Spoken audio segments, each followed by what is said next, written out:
Добрий день, чистовані русини! Починаємо передачу «Живий русинський язик». З вами я, Олена Копенець-Барта і отець Дмитрій. Добрий день! Добрий день, дай Боже, всім нашим братям-русинам і русинкам. Мало і чудно, і інтересно сякое чути, пак государство то не ігла, як се вказує, а інтересно би знати, ко з наших істориків русину споминав за то, і чому історики Ужгородського університету щось, може, і не договорюють. Це є низка історики, що цей вопрос піднімають, ізучають і публікують. На нинішній день добрими матеріалами нас наградив історик Іван Іванович Поп. Він тепер живе в Чехії, у городі Хеб. Далі, великолепними матеріалами снабдив нас і покійний Петро Васильович Годьмаш, котрий здав дві, потім виявилася третя публікація «Історія Подкарпатської Руси». Великолепні матеріали зробили історики Ужгородського університету, але ще в часи, коли жив доктор історичних наук Іван Гринчак. А також другі історики, котрі лишили нам файні, перфектні матеріали.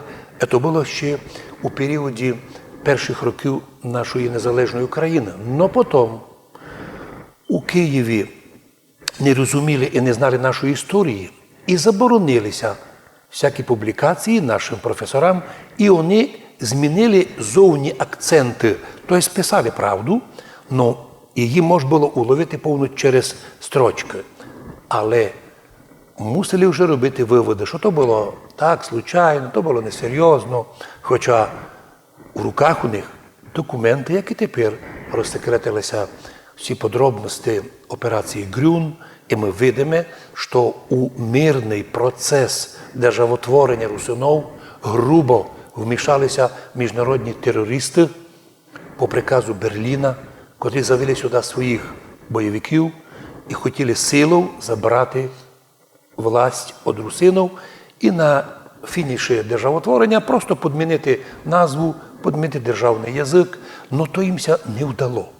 І в цьому отношенні були ще спори, а тепер розсекретилися всі документи і стало ясно, ми, русини, праві. Спроба державного переворота 14 марта не вдалася в 1939 році.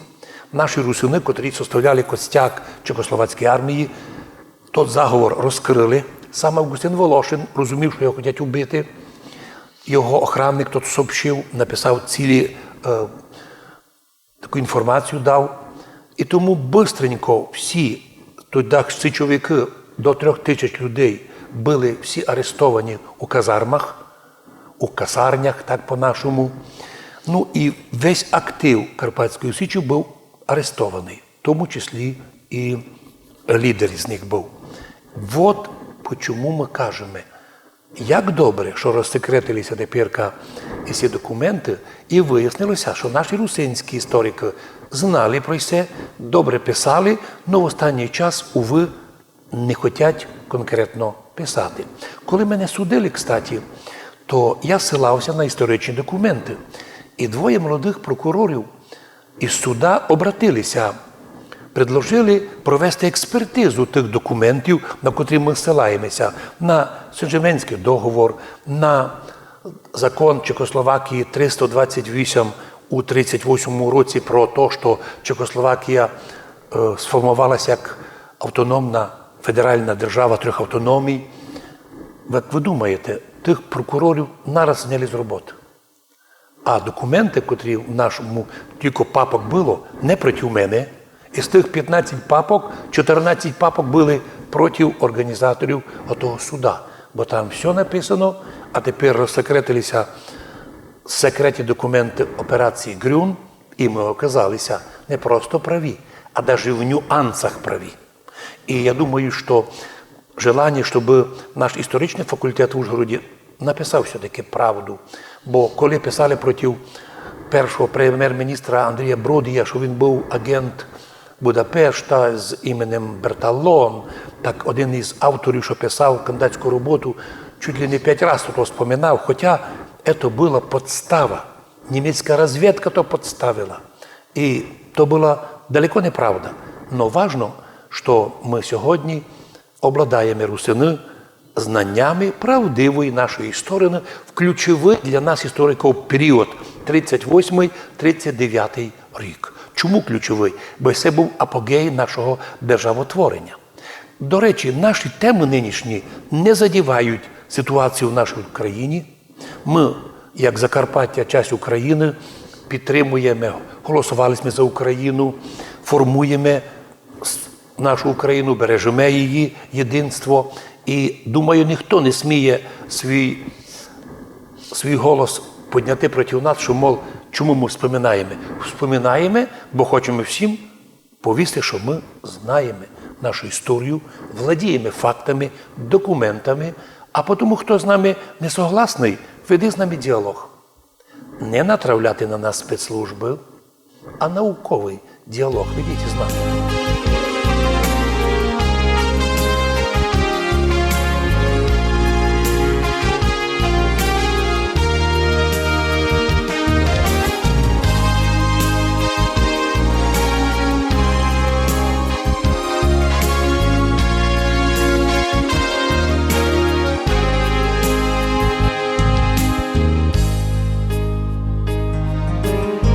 Де ріки рунині і поточки у горах, в зворах тихих красі полонин, в сонячних долинах, у карпатських селах є народ із іменем русин. На карпатських склонах, де живуть русини, є материнський наш край. Нова Україно, древніх Карпат сина, як друга і брата приймай. Колись слав'янської родина русинська, з древності красноплекає край. На Русі Карпатської люди з добрим серцем, Боже нам, русинам, помагай. На карпатських склонах, де живуть русини, є материнський наш край. Нова Україно, древніх Карпат сина, як друга і брата приймай. Карпатські русини, господарі краю, от дідов і прадідов своїх, от лаборця часу у дому русинським, віра, честь, любов була до всіх. На карпатських склонах, де живуть русини, є материнський наш край. Нова Україно, древніх Карпат сина, як друга і брата приймай.